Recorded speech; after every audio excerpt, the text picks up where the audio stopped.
Series, as I said Monday, for those of you who are here, it is part of the mission of Georgia Southern University to engage our communities, and this kind of civic engagement really, I believe, serves our community, helps to educate the public about candidates, policies, issues, and we are very happy to have you all here.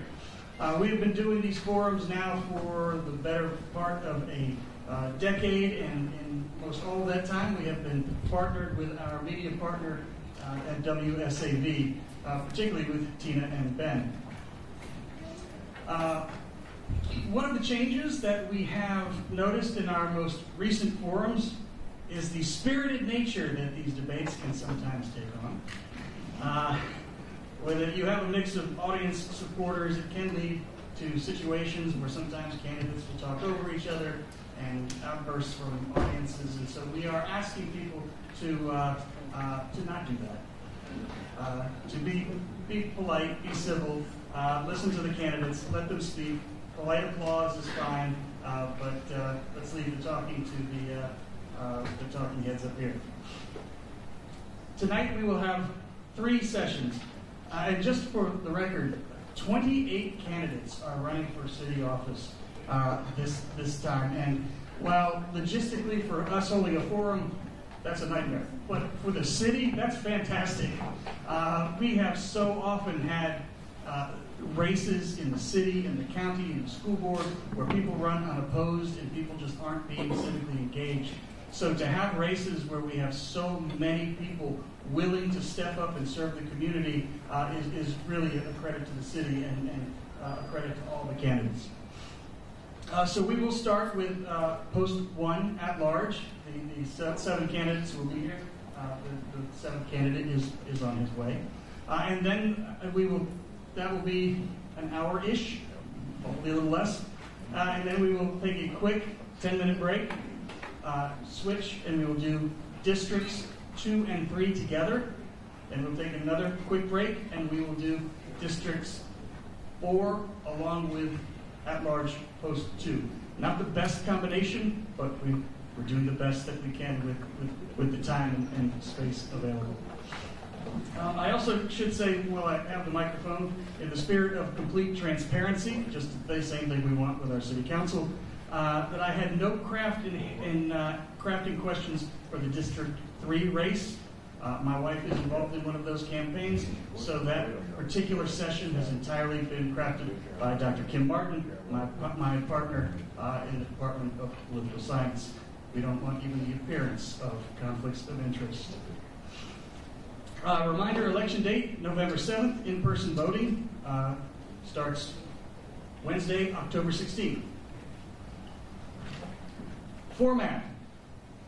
And Tina and Ben can go over some of this as well, but each candidate will start with a 30-second opening statement, and then we will go to questions. If a candidate is named in someone else's answer, they will have 30 seconds to rebut. There is a timekeeper, Carolyn, in the front row. Raise your hand. Everybody, eyes on Carolyn. She has a little light, and when your time is up, she's going to hold that light up, and that will be your time. Ben is very good about helping remind if you're not paying attention. And with that,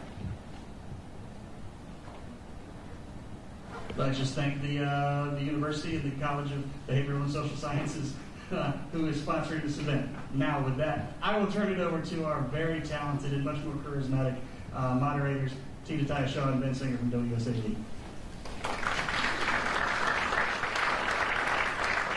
Thank you, Ned, and thank you everyone for being here tonight. On behalf of WSAV, Ben and I would also like to thank our viewers watching on WSAV.com. So this is a streaming forum, and we are looking forward to a debate from each area of interest that will really be informative for you tonight.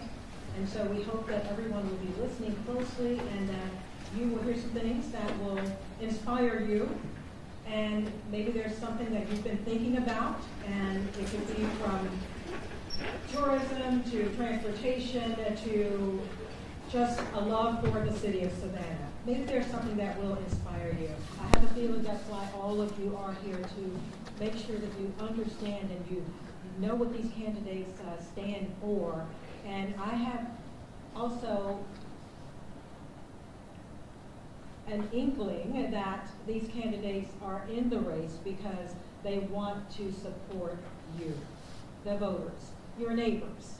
So we want to go ahead and get started tonight, and we will do that with our opening statements. Candidates, you will have 30 seconds for your opening statements, and we will begin on the end of the table next to me. We're going to start with Carol Bell, but when we have our closing statements tonight, we will go in reverse order, and we will end with Clinton Young, who is on the way. So 30 seconds for your opening statements, and Ms. Bell, take it away. Hello, my name is Carol Bell. I am a candidate for Alderman at Large Post 1. I'm running for this position because I am interested in joining the council key persons who are prepared and who are willing to try to make this community better. I am interested in working with the council and with the community on ensuring that we have a consistently fully staffed police department. All right, thank you so much. Up next, Tony Thomas. Good evening, everyone. I'm Tony Thomas. I'm a native Savannahian. I was born here, live here still, haven't moved far from here in all of the years that I've been here. I want to say I love Savannah. I think we have a wonderful city, and I think that we have a city that around the world is known for its beauty, its charm, and its people. I've had the pleasure of being an alderman for 20 years in the past, and I can tell you there were great things that we did. Yeah, we had bumps in the road along the way, but along that Thank way, you so much, Mr. Thomas. Now listen, you may see Ben nudging me here and there tonight because the time is up. He's nudging me because I'm taking notes up here, okay? Just in case y'all wonder, why is it taking so long to go to the next candidate? Up next, we have Mr. Curtis Antonio Singleton. Curtis Singleton, Alderman at Large candidate. Our national trend toward grievance instead of governance has us running headlong into a cliff to nowhere. I build my campaign on building communities and bringing peace. I'm also a graduate, political science graduate, Middlebury College, University of Georgia Law, and I feel that I can best serve this community doing what I do best, legal services, mediation, and restorative justice. Thank you. Thank you. Roshida Edwards. Good afternoon. My name is Roshida Edwards. I'm a 39-year resident of the city of Savannah by way of the West Side. I'm a small business owner, a mother, a youth advisor, a graduate of Rose High School, and I'm running for city council because I wanted to be a part of creating policy and helping move Savannah forward towards its future. Thank you. Up next, Marc Anthony Smith. Good evening. My name is Marc Anthony Smith. I too was born and raised in Savannah, Georgia. I'm a veteran of the United States Navy as well as the United States Navy Reserves, graduate of Savannah State University, majored in political science, minor in history. An educator with Savannah Chapel County Public Schools within the alternative system. I am a social pastor with the Missionary Baptist Church, as well as I have one daughter who is at New York University. Up next, Jason Combs. Good evening. My name is Jason Combs. I'm currently the president of the Thomas Square Neighborhood Association. As I've tried to impress upon people at previous appearances, whether you know it or not, Savannah has been the fastest growing city in Georgia for the past 10 years and will continue for the next 10 years. I would like to be elected to city council so I can help use my background with my master's degrees in city planning and urban design to help Savannah deal with the growth as we've dealt with it in Starland. I'd like to take my skills to the whole city. And that growth, I believe, should be within our current footprint. And driving here from downtown, I saw a lot of room for us to grow in a lot of these parking lots and whatnot within our footprint. So thank you very much. Thank you very much. Mr. Clinton Young. Good evening. Sorry I'm late. In 34 days, we will select the 140th administration. The administration that will continue to fight and fight a winning fight against poverty and homelessness. Continue to fight in a winning fight against crime, giving every individual the opportunity to thrive in our city. Every grandparent, every parent, every child. I'm running for this position because I'm a true champion for the people. Thank you. Question number 1. The city recently voted to keep the millage rate. These are going to be quick fire, these next 4 questions, just 30 to 40 seconds. We're going to keep this out, okay? The city recently voted to keep the millage rate the same as last year with the idea that the increased property tax revenues would be allocated to drainage projects for the city. Do you support that decision? Why or why not? We begin with Carol Bell. Yes, I support that decision. I think it's important that we keep the millage rate the same or even freeze the millage rate and look at other alternative sources of revenue such as hotel motel taxes, pilots, and other innovative sources to fund our operations. It's hard on the property owners, it's hard on our citizens, and we're living in a time when increased expenses hurt our citizens. Thank you. Tony Thomas. No, I would have voted to send the money back to the hands of the taxpayers who paid it. I believe that we live in difficult times right now, especially with inflation and the economy, and I think that the money, any money that's owed to people right now should go back to them so that they can use it for their needs and things that they want. Thank you. Mr. Singleton. Support the difficult choice that the council made in keeping, maintaining the millage rate, and not increasing it. And I do support that. I believe that there are other ways that we can reduce the property tax strain on some of the property owners so that it's not regressive. And I believe we can look at some things besides just a linear direct line between the millage rate and how the property owners manage that to pay those taxes. Thank you. Ms. Edwards. I would have voted to roll the millage rate back for several reasons. Currently, we have a $500 million budget for the city of Savannah, and I feel that if we go back to the drawing board and truly look at how we're spending money and work on our budgeting, we could have found that money elsewhere instead of putting it on the backs of our taxpayers. Also, we know that our property value is going to continuously increase. So with that happening, we're putting more strain, again, on our taxpayers here in the city of Savannah. And until we find a fair way to allocate which areas we're going to actually do work in, I couldn't have supported that. Savannah does not have a revenue problem, we have a budgeting problem. Mr. Smith? I agree that it should have been rolled back. Money was turned to property owners, which should be other sources of revenue now. Can you all make sure you're really nice and close to the microphones so the online audience especially can hear you? Just hold them as close to you as you can. It probably works better if you take them out of the stands too, if you don't mind. Mr. Combs. Yeah, as I previously stated, I would have kept it where it is. And I say that despite the fact that my neighborhood, Starland, has been perhaps the most soaked with increasing property values over the past 10 years. A property I bought 10 years ago, less than 10 years ago, has raised in value over 250%. And so when I say that when I get in, I'll look for ways to change the way the property taxes are evaluated, I mean it because I wrote my graduate thesis on it. Thank you. Mr. Young. I would keep it the same. I believe that by keeping the millage rate the way it was, this is the lowest it has been in the last 36 years. So that was a wise decision. Your property value went up, and any business person wants their bottom line up. I know I do. Thank you. We're going on now to the second question, and we will begin with Tony Thomas. Many cities have moved to independent alcohol review boards to grant alcohol licensing. In the city of Savannah, each license must come before city council for a vote. Is this the best practice? An alcohol license in the city of Savannah is a privilege. It is not a right. And I believe that the granting of that license should lie in the hands of the people that the citizens sent to represent them.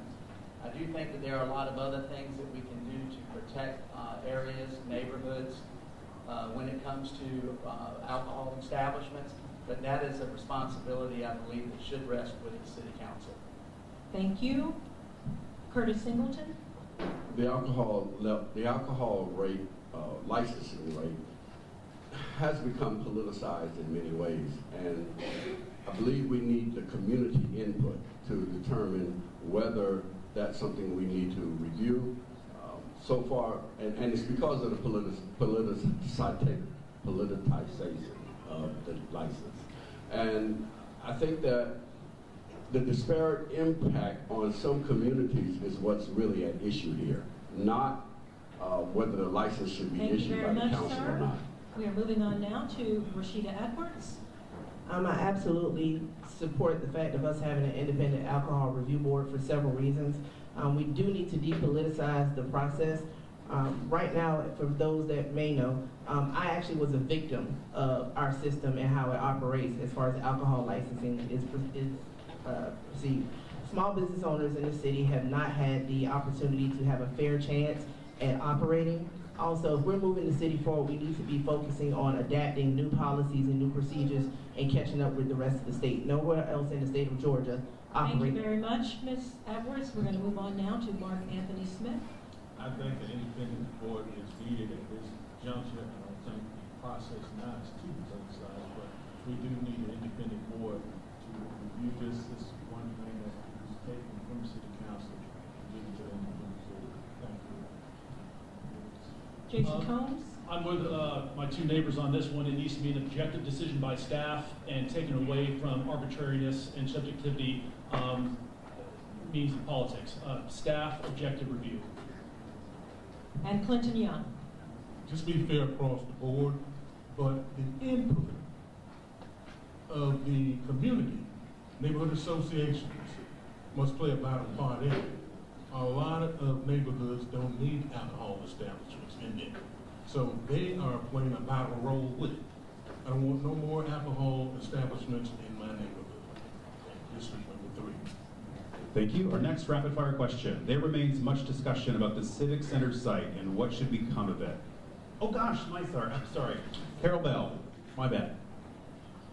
So I personally would not favor an independent review board, although that's done in my home state of North Carolina, until I did some research on that. Right now, I believe that the citizens voted your representatives to city council. I believe that decision is so critical to our community, our neighborhoods, until recommendation from staff and also input from the neighborhood association should be what the council use as a consideration as to whether or not alcohol license or award. Okay, thank you. Our apologies. Now here we go, about the Civic Center site.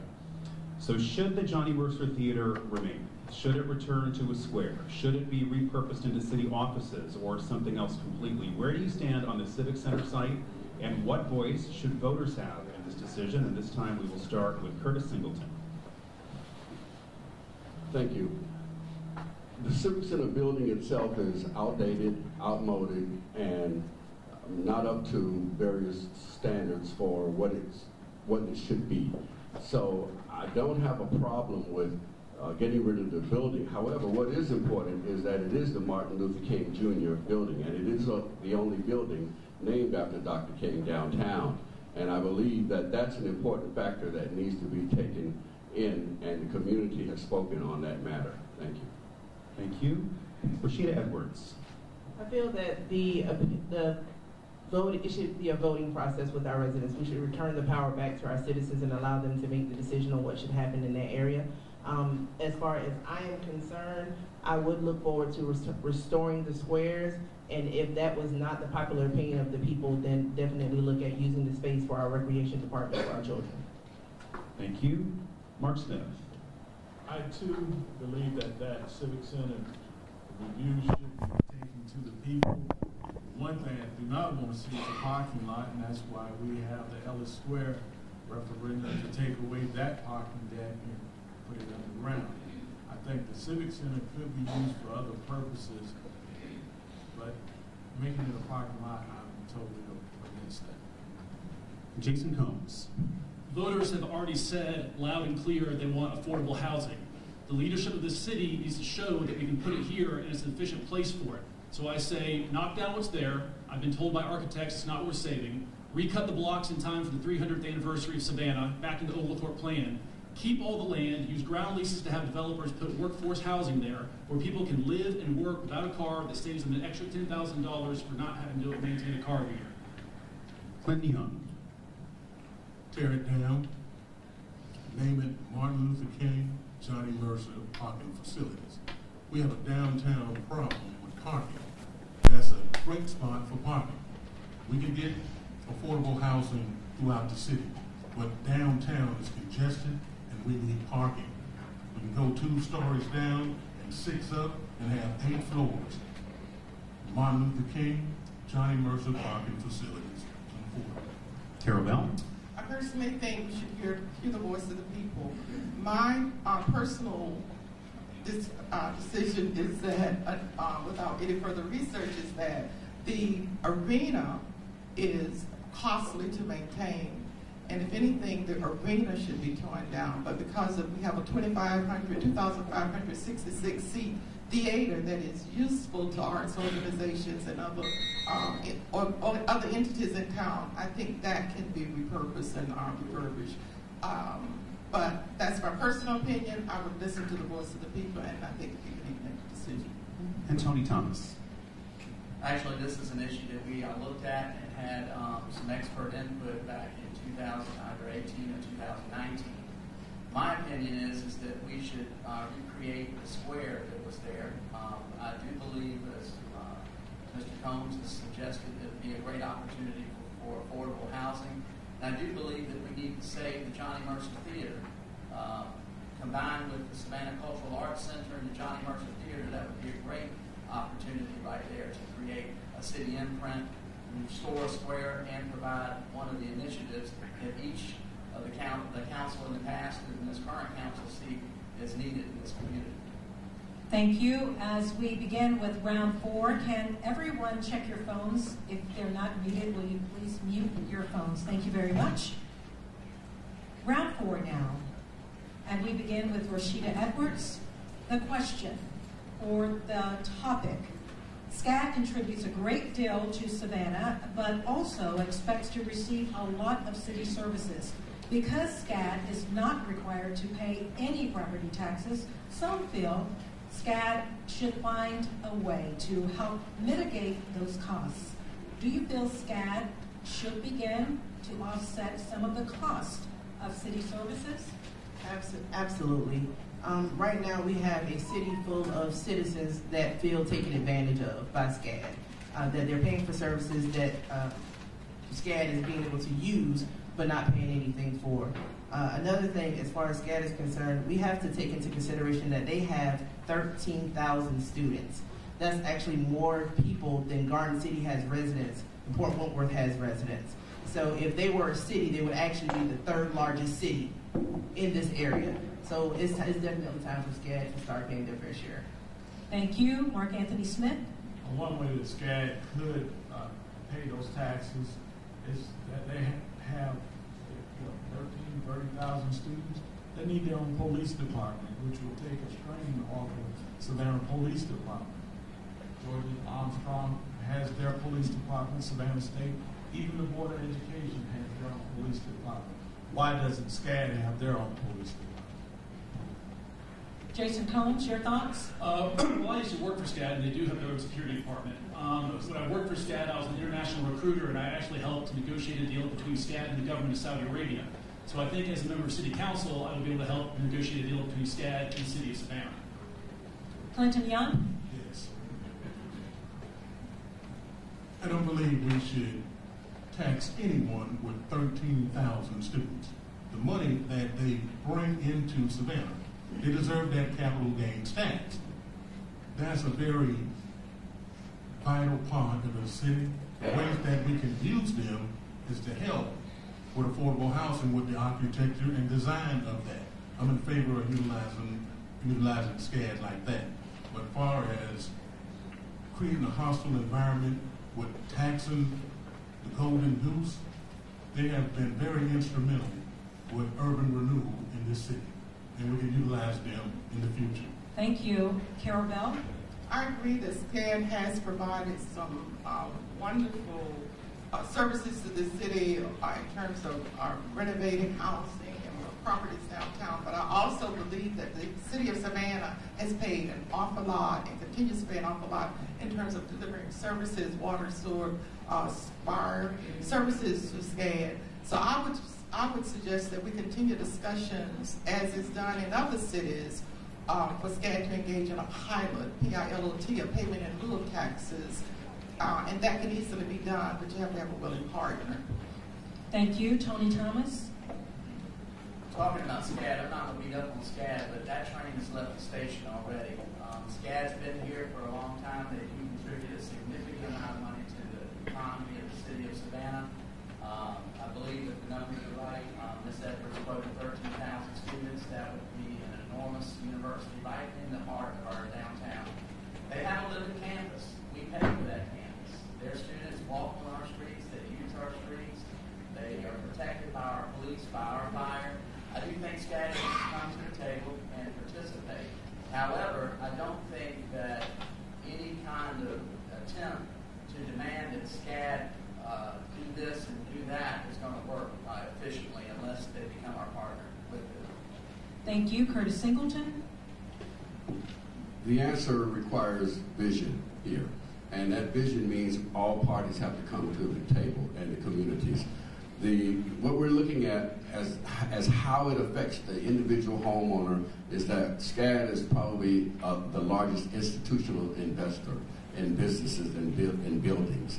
And large institutional investors like Zillow, which purchase 4,000 homes a month in 1 month, is what causes property taxes to increase for those not able to pay it. So that's the direct line between property taxes and the institutional investor, and I do support a payment in lieu of taxes. Thank you. All right, for these next questions, you'll have up to a minute to answer should you need it. The question is, the downtown historic area is the heart of the city's service industry, but is too expensive for service workers to live there or even park there. Some of the past parking solutions have proven less than satisfactory for workers. What else can the city do to help alleviate these transportation hardships for this necessary sector of our city's labor force? And we begin with Marc Anthony Smith. Thank you for the question. The answer is already there. You have Fraser Homes, Kate Homes, Yamacraw, Hitch Village, Fred Wessel. All was created years ago because of the boundaries of Savannah, Georgia, for the workforce to come in and work. Now we just want to tear them down and make expensive apartments. We need to partner up with developers to make them affordable housing for the workers in downtown Savannah. Thank you. Jason Combs. Well, I already spoke about what I do with the Civic Center property, so I won't repeat that. But there was just an article today about how Atlanta is building its first new transit center in 20 years. It's for bus rapid transit. If you don't know what that is, it's a dedicated bus service that moves from one point to another very quickly. We have a very linear city arranged around Abercorn. And like I said, I just drove down Abercorn from downtown. There is a lot of room for multifamily in that corridor. Put multifamily in the Abercorn corridor, have a BRT system, and get people up and down Abercorn without needing their own cars to their jobs wherever they may be along that corridor. Clinton Young. Can you repeat that question one time? Yes. The downtown historic area is the heart of the city's service industry, but it's too expensive for service workers to live there or even park there. Some of the past parking solutions have proven less than satisfactory for workers. What else can the city do to help alleviate these transportation hardships for this necessary sector of the city's labor force? $4.5 billion revenue from tourism should kick in and provide transportation for their industry.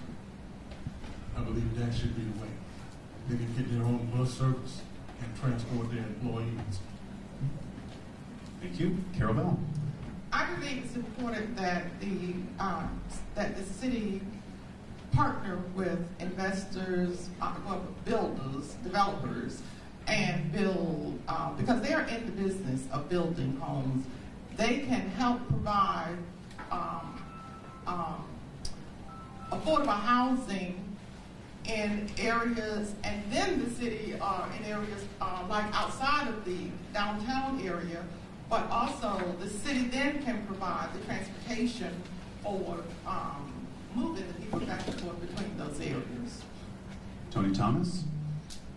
I don't think it's just the service industry we can't afford to live downtown. I think it's a lot of industries other than that. It's expensive. I mean, apartments are out through the roof. I mean, so downtown has just gotten to be a very expensive place. However, transportation and the folks that do need to come in there and work, I believe in park and ride lots. I think that the city should look at areas that people can park and then have a fast bus transportation or fast shuttle transportation to drop off points downtown just for the workers that are coming in. I think we could do something with that. And I also am a firm believer that the city could start to look at the federal level about doing some light rail or express lines in Savannah. We had them before the buses came into play. It's something that we could look at doing again, and they have a huge economic impact if we could ever get them and get started with them at the points where they begin and the points where they end and stop. Thank you. Curtis Singleton. Congestion, and I don't believe that more buses, more trains will solve the problem. I believe it's tied to the income. The income is $5.15 in Savannah. The federal is $7.25, and that's what needs to be affordable. The income cliff needs to be addressed. Now, but there are two things that I would suggest. One is public workers, policemen, firemen, hospital individuals should be able to get with the public-private partnership and set aside 20% of apartments for those public service workers and allow them a reduced rate to live there. That way we keep them in the city. The other thing is that the trust can be set up. Some of the trust money can be set aside to help the service workers reduce their electric bill, their water bills, their housing costs, and therefore offset that with the trust that has already been established that can be brought into success. That's your time. Thank you. Roshida Edwards. So the housing issue is an issue across the city, not just downtown. Actually, the $7 to $8 million that was just allocated for transportation should have been spread out across the city, not just for the areas closest to the arena. SLOSS 8 is something that I think we should definitely be looking for attaching affordable housing to.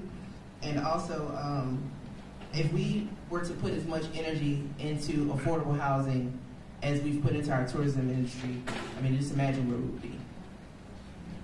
Thank you. The next question, candidates. While we all recognize that disagreements and debates are a part of governing process, and there has been talk the last few years about a lack of consensus and civility among members of City Council, how would you encourage a more civil discourse and a professional public working environment inside Council? Jason Coombs, we will begin with you.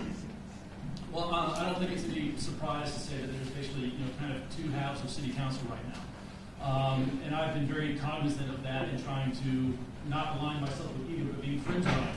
And I'll say right now that I'm not going to say who, but representatives of both of those sides asked me to run for City Council. So I think that's a pretty good sign that I can talk to both sides. And not only that, but I have good relationships with a lot of city staff. So between the fact that I try to talk to everyone on council already, I'll try to continue to do that in the future. And I also have good relationships with the city staff. Thank you. Clinton Young. It's all about respect. I'm going to hear my comrades. I'm going to respect my comrades. I'm not going to stifle anybody's voice. That's not respectful. I don't want that to happen to me. This council coming up, we face a lot of challenges. And if we're not in a spirit of unified solidarity, it will continue. It's all about respect, common courtesy. Thank you. Carol Bell. I would attempt to demonstrate my example. I believe that working together works, but that's my belief. God did not give us the ability to change people. Consequently, we have to just try to engage people in civil conversations, and when it doesn't work, we have to move on. That's a very difficult question, but I think when people realize that you're not going to accomplish that you could accomplish if you don't work together, sometimes people tend to learn the lesson for themselves. Thank you. Tony Thomas? Thank you. This council is governed by the rules of council, and the rules of council have to be agreed upon by the 9 people that are elected by the citizens to follow. And if that's not happening from the beginning, you have to explore the options of controlling the folks that are violating those rules of council. The problem that you have in politics is there's a lot of passion and emotion that's in a lot of the decisions that are being made on that council. Those decisions sometimes can be appealed, and sometimes they can be fractious amongst the members. However, you have to realize that at the end of the day, the 9 members that are elected came from all of the citizens of the city to bring their best interest to the council and to keep their best interest at heart while they're serving the people on council. So I believe we need to re-explore the rules of council. And I will say this, I do not agree with what this council has done, where they voted to make 5 members. Your time is up, sir. Thank you very much. Curtis Singleton? I spoke in my opening of grievance over governance. I'm president of the Savannah Mediation Center Board of Directors. I'm a mediator, I'm a facilitator, I'm a specialist in restorative justice, and I believe that we have to envision a new agreement, nationally as well as locally. And we need to really consider where this is going to put us, and we have to envision a new agreement. And that new agreement is that we can work together, we can collaborate together, and we put governance first, not grievance first. And that's what we've done nationally as well as locally. We put our grievances first. Thank you. Roshida Edwards? I think everybody knows that we have some issues with our current council, but I do feel that we can't talk about that without focusing on the foundation of how we got there. Voters sent representatives to City Hall to do a job, and they cannot do that job if they can't get an item on the agenda. Agenda access has been the foundation for where our problem started with this current council.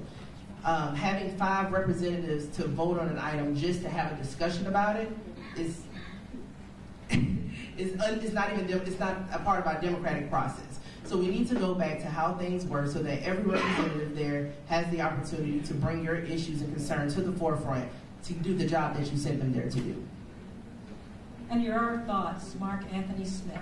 Thank you for this question. This is a very easy one. I was asked to run because of what people were feeling about city council, the dysfunction of city council. And the fact that I have law enforcement background, the fact that I've been in the U.S. Navy, and more importantly as an educator and as a pastor, they feel as though I'm more than qualified to come in and work with all my brothers and sisters. One of the reasons why we went from partisan to nonpartisan was to end what we have at City Council today. Thank you. Thank you. Next question. The city is challenged with balancing the tourism industry, its needs, its growth, and what it brings to the city with the needs and desires of Savannah's residents. So how would you balance the interests of a growing industry with those of concerned residents? We begin with Clinton Young. Tourism is a vital part of our city, with 18.5 million tourists, at the end of the fiscal year 2022. The balance that I believe they need to just kick in a little bit more. As we stated, they can contribute some of that $4.5 billion to affordable housing. Okay? As well as transportation for their employees and a good code. Thank you. Carol Bell. I think it's very important for us to always remember that in spite of the fact that tourism actually is one of the biggest boosters to our economy and downtown is affected, to a great extent. But the problem is that we don't always remember that our citizens live here and thrive here. So it's very important that, yes, we want to continue these 19 million people coming to Savannah, per year, but we also want to make sure that they follow the rules and regulations, respect our properties, don't make it difficult with noise and on a lot of other things that affect the quality of life of those who live here. So as long as we keep the quality of life of our citizens who live here in the forefront and recognize that we live here, we pay taxes, but taxes is another thing. That's your time. Tony Thomas. I think first of all, we're blessed to have the tourism industry that we have in Savannah. It provides a lot of jobs for this community that are needed. It also provides a huge base, a tax base for this community to draw from. That being said, it also comes with a lot of problems and challenges that must be met. The city has not always done the best job in managing all of those challenges. And I believe one of the problems that we have is that we've always looked at continuing to look at how it grew, but never looked at how we can control it, make it better, and spread it out and be better for everyone. I think that we need to take a holistic look at the tourism industry now, and also the path that we want to go down and see it for the future. If we don't plan it out, it's just going to keep happening and creating new problems, new challenges that must be met by this council and future councils today. Curtis Singleton. When General Oglethorpe landed at Yamacraw Bluff, he was a tourist. And so the tourism hasn't gone anywhere. Tourism has been here. And he had two visions. One, that Georgia would be a non-slave state, which it was, and that it would be built on a grid, a north, south, east, west grid, in order to preserve communities. And we need that kind of vision to move forward with the tourism industry. And without vision, the people perish, which is what we're doing. So we have to get back to that balance that was brought here from day one when General Oglethorpe came and recognized the value of the communities and what the community meant to his visit. Thank you. Roshida Edwards. Right now, I feel that we need to give ourselves a pat on the back for the growth that we've been able to do in the past 8 to 11 years. But right now, we need to also be focusing on managing that growth and putting our citizens first. We've done a great job with growing Savannah and making it, we've gone from knowing where Savannah is to top 5 tourist destinations in the country. So right now, we need to take that same energy and put it into our people. Marc Anthony Smith. The balance of our city starts with respect of our neighborhoods. We need to make sure our neighborhoods have banking, the roads are maintained, make sure that there are no food deserts, and make sure that the health care is there that they need. But on the other hand, we need to ask this question: how does tourism benefit the residents of Savannah, Georgia? I keep hearing we're bringing in all this money, but how does it help the elderly people in Carver Village? How does it help the people on the south side? It stays in the downtown area. So we need to figure out a better formula of helping the entire city with these dollars coming in. And Jason Coombs. Well, luckily, I have a very specific idea for that. The fastest growing segment of tourism is sustainable tourism. And a subset of sustainable tourism is ethical tourism. A lot of people want to feel like when they go somewhere that they're not only not causing harm, but helping the place out.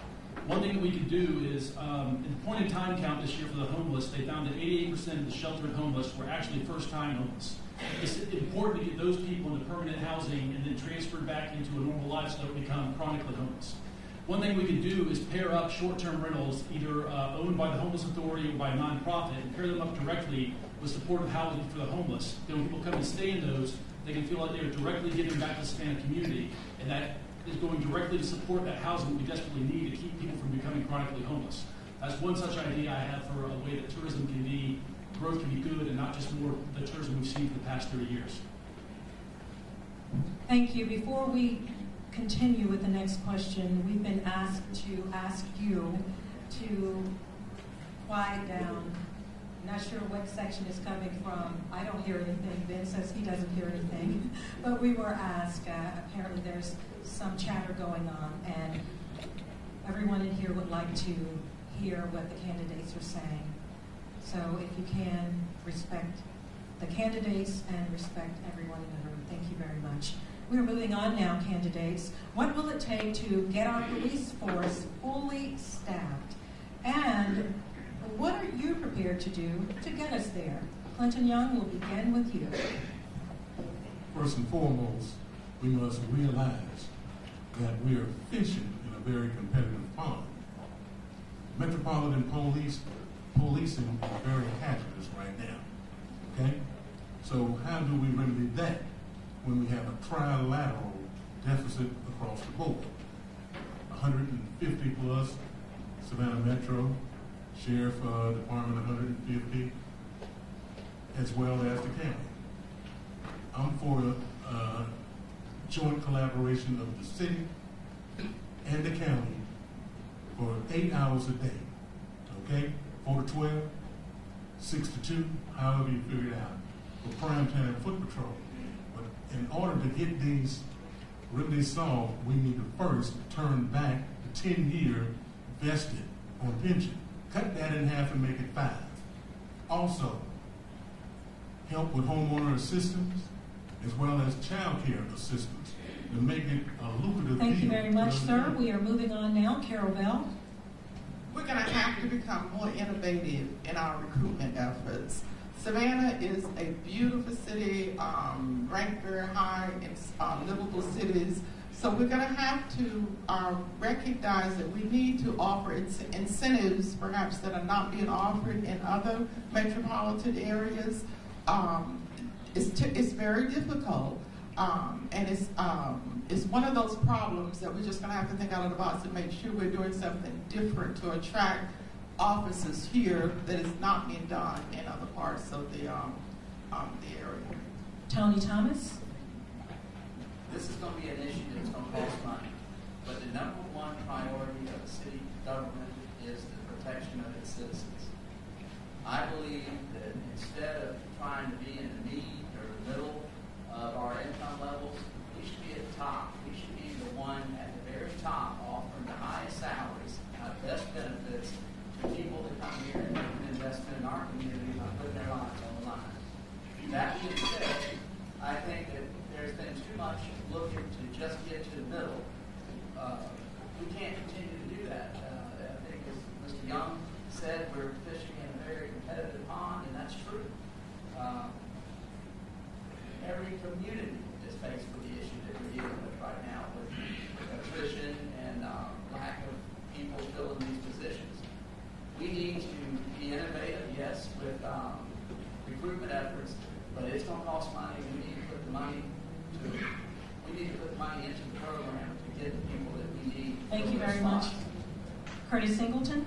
I'm often perplexed at why we are willing to spend more money on entertainment than on public safety and sports, etc. So I believe that what we have to do is provide incentives. The movie industry gets plenty of incentives, especially state and federal, state and local. They get tax incentives, get tax credits, etc., and get direct payments. And we should be able to put that same amount of effort into public safety staff, particularly policemen and firemen. And that's something that we can explore and look at and get there. Of course, I've already said that I believe housing is an issue because a lot of policemen in Savannah live in Bryan County, Effingham County, Long County. Every county I see police cars in the driveway. Very few police cars in many of the communities and neighborhoods in Savannah. So I believe that would be key. Incentivize them Thank you living so in much. Savannah. Roshida Edwards. At the beginning of this current administration, we lost somewhere around 200 police officers. So one of the things that I do want to do is to go back and look at some of those decorated officers that we lost, see what we can do to get those officers back. I hear everybody saying that we need to get officers, but we also need to focus on not just getting officers, we need good officers. I would be in support of the city manager and our police chief and getting them whatever resources they needed to do that. And also we have to keep in mind that this is something, we cannot be cheap with public safety. Thank you. Marc Anthony Smith. Thank you for this question. One of the things that Mr. Singleton hit on was housing. We do need to have housing for our new officers coming in. what do we get paid that you want to pay them to help them out with housing. But the main thing that I want to look at is why are officers leaving? We need to do an internal review as to what's going on inside our police department.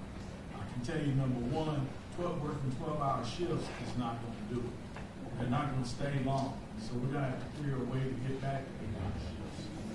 And we need to look at trying to recruit more local people that know these people in the street, like I do. I taught these kids. I worked with them in the public housing. It makes a difference when you're from here instead of bringing people from here somewhere else who knows nothing else. Thank you. Thank you, and Jason Combs. I've never worked in the police force, but I think I have a metaphor for what we're dealing with here with the understaffing problem. I know a lot of people in food and beverage. I've worked in food and beverage. No matter how great a restaurant is, if it's understaffed and they want to hire you, you don't want to go there because you know until they get staffed up, you're going to be worked extra hard. So I think somehow we need to figure out how to have a surge and get staffed up so that people aren't looking at us askance despite whatever the incentives are.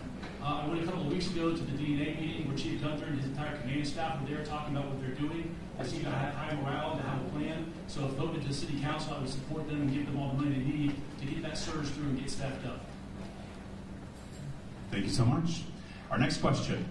The Thomas Square, Victorian, and Kyler Brownsville neighborhoods have asked for the hotel overlay district to extend to their neighborhoods, preventing hotels from being built in those areas. Other neighborhoods are considering similar extensions. So what is your position on extending the overlay and your position on new hotel development? Let's start with Mr. Combs. Well, it might be unfair to everyone since I wrote the extension. We asked for that basically because we were getting a little frustrated with the city. We talked to them over a year ago about it. We came together between Thomas Square, the Victorian District, and Kyler Brownsville to ask that overlay be extended to prevent hotel development. There was a little bit of confusion at first that it was going to allow it. It's not that we don't ever want a hotel, but we want to make sure it's special. As we say in Starland, we want it to be a unicorn. In Decatur, Georgia, they're about to have a new hotel built. It's going to be 7 stories tall, 241 rooms with 0 parking. That kind of hotel, somewhere in one of our neighborhoods, I would definitely be able to talk about. But what we're really trying to do with that is make sure that land prices don't jump up and everyone's waiting for that hotel money when we could be building apartments and other kinds of housing. And that's really what that conversation came out of. So I don't want everyone to think that we're just totally against hotels, but what we really want in our areas that allow development is more multifamily and mixed-use development. Thank you, Mr. Young. Totally agree with that. I don't believe that you should take away from the originality of the Kyler Brownsville community.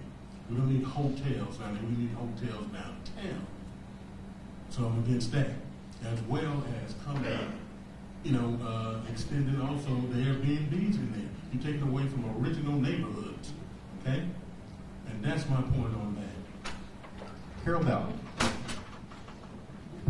I live in the area. I would probably agree with,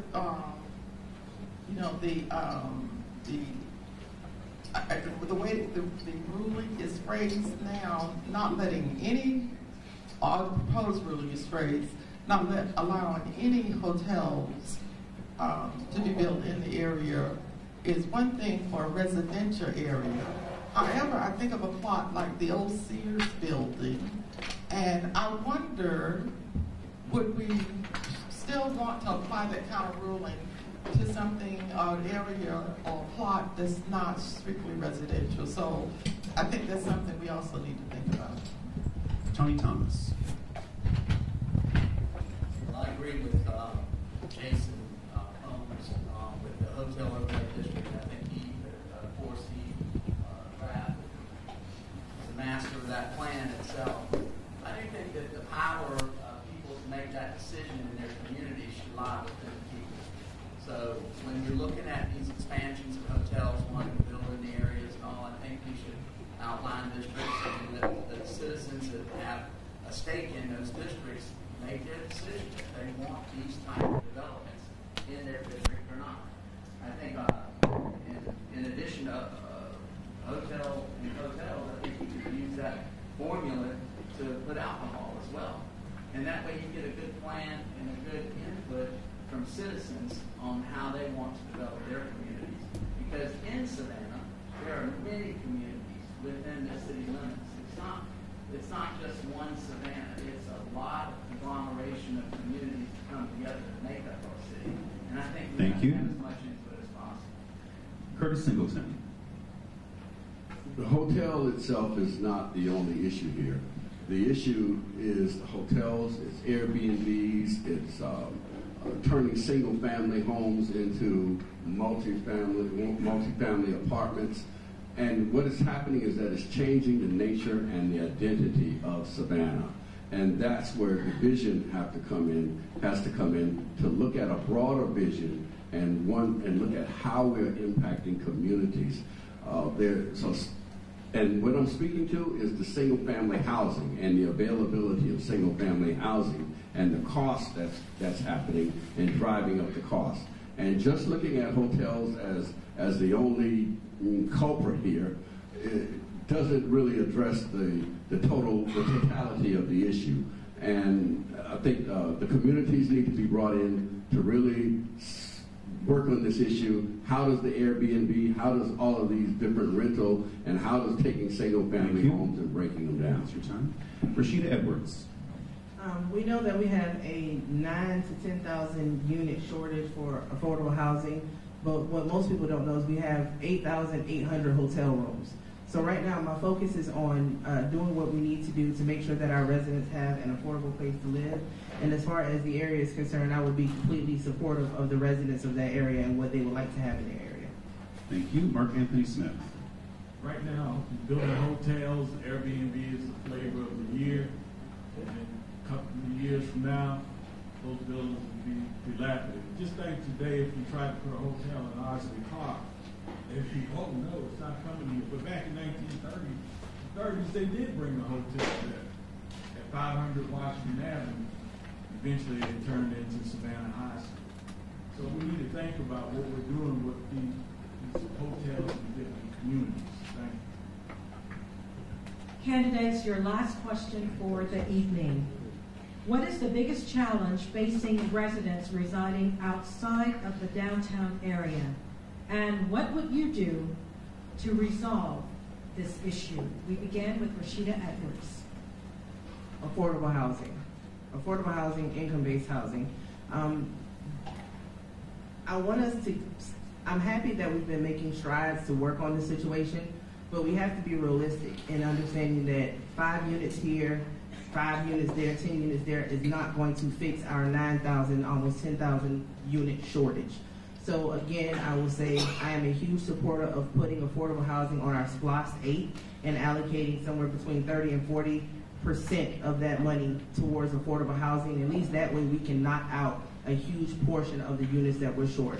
Otherwise, we are going to continue to have residents that have been born here, moving out of Savannah to Hinesville and had to commute back and forth between Hinesville just to have a place to live. Thank you. Thank you. Marc Anthony Smith. The challenge for a lot of people right now is just survival. And like the candidate just said, housing is important, but I think transportation is also important. I rode the Cash Bus last night, and it's just horrible. Bus drivers, disrespectful, the dispatch and customer service, they're disrespectful. Bus driver last night dropped off his fare and took off.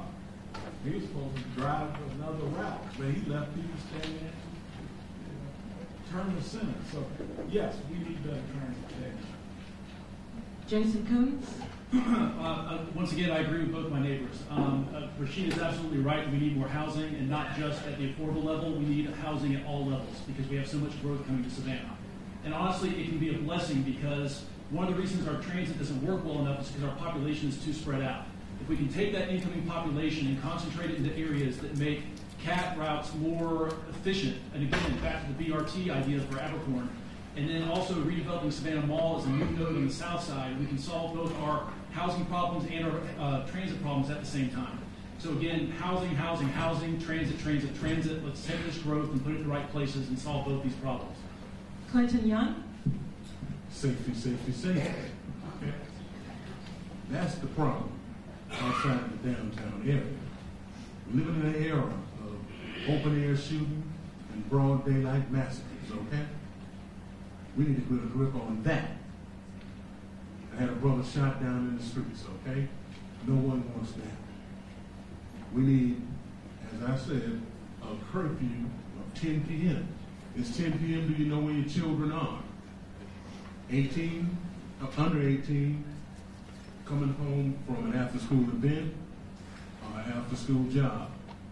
But unlawful congregating of minors after 10 p.m. must be put aside, as well as stated, we need prime time foot patrols in District 1, District 2, District 3, and 5.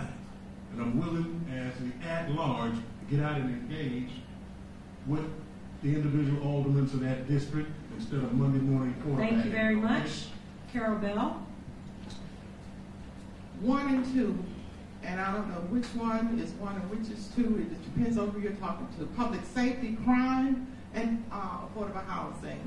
Regardless, we talked about how we want to address the crime problem in terms of making sure the police department is consistently fully staffed and well trained, but attracting them first, recruiting them.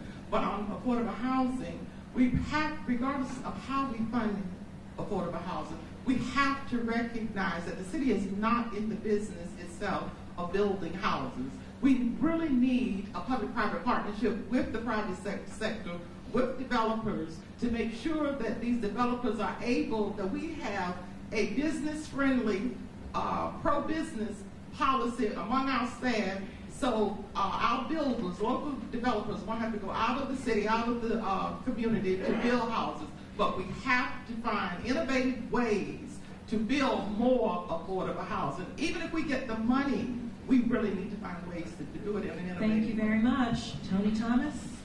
We have immediate and long-term needs. The immediate is public safety. I think you've heard all of what we could say about public safety. I think affordable housing, I think that's a big challenge for many of our citizens. I think that we have to address that.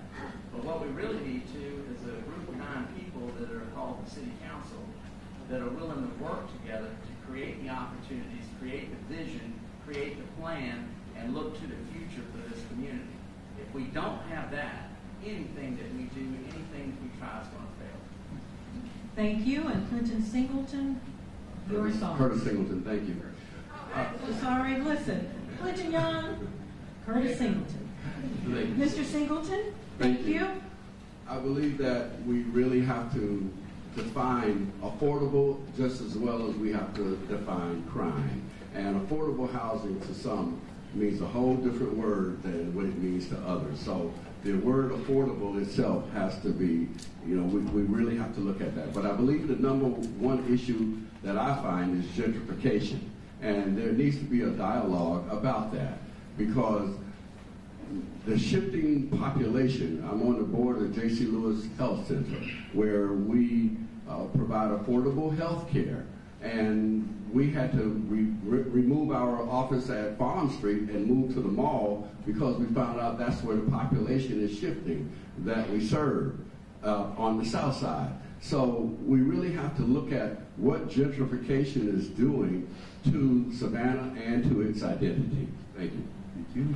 It is time for closing statements. You have 30 seconds. We're going to start at the far end of the table this time with Clinton Young. As I stated, this 140th administration will face the task of a war on poverty, a war on homelessness, a war on crime, and providing a quality of life for every grandparent, parent, and child. I ask for your support. I promise to be a champion in the full spectrum for all the people. Champion for the people, champion for Georgia, champion for America, champion of the living God. Thank you. Thank you. Jason Coombs. I'm going to donate my closing statement to a book recommendation because there's been a lot of talk here about housing. I'd like everyone to look up a book called The Affordable City by a man named Shane Phillips. He's the host of a podcast called Housing Voice. He works for UCLA, and he's taken his all the ideas he's found in the past few years and put them into one book, which is an incredible resource for trying to get more affordable housing. So please find that, buy it, or find it at your library. I've got it and read it 3 times. I've marked it up with this red pen, and I'd like to put as much of it to use as I can at City Council, so please vote for me. Thank you. Marc Anthony Smith. I'd like to thank the Georgia Southern Armstrong campus, the Political Science Department, as well as WSAV for hosting this event this evening. Once again, my name is Marc Smith. I'm running for the first Alderman at Large post. I can be reached at marcanthonysmith.com. It's my website. And my experience is what is going to help me, help you, and help the city get the city council back on track. Thank you. Roshida Edwards. Thank you again for having me today. This election is by far one of the most important elections Savannah will probably face. We have already made a turn towards the future of Savannah and what Savannah will be like, and I've said it many times that the at-large position should definitely have a representative that looks like the change that we've already made. As a 39-year-old resident of the city, I do feel that I am the best candidate moving forward. I feel that I'm a bridge between our elders and our youth. Thank you. Curtis Singleton. Doing the same thing over and over with the same people over and over gets us the same results over and over. And I believe it's time to do something different. The function of government is to provide peace, public service, and protection. As a member of the council, I would work with that end in mind to serve you well, and I will do my best to do that. I ask that you support my candidacy for Alderman at Large, Post 1. Thank you so much. Tony Thomas. Change is coming. Whether we want to face it or not, change to this city is coming. This city is going to almost double its population over the next 20 years. The southwestern part of this city, the lands, the thousands of acres that were annexed that have no plan on them right now, will be filled with houses, with apartments, with all kinds of businesses. Those are the things that we need to be looking at in the future. I believe that we have a great opportunity right now if we can amass 9 people that can work together to help outlay that plan and make this a great city. Thank you. And Carol Bell. If you believe that all citizens deserve the right to be safe, if you believe that people who work downtown in our city should be able to have places to live downtown, if you believe, or it's affordable housing in downtown area or in the city, if you also believe that everybody should have a right to pursue his or her own vision of the American dream, vote for me, because I do believe that I have demonstrated that I can work collaboratively not only with council but with the private sector as well.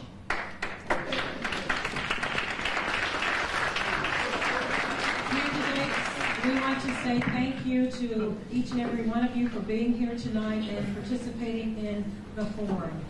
We appreciate you. And to all of you here, we do have 2 more forums scheduled for tonight, so we're going to take a 10-minute break and come back for the second forum. We will have District 2 candidates and District 3 candidates. Thank you again.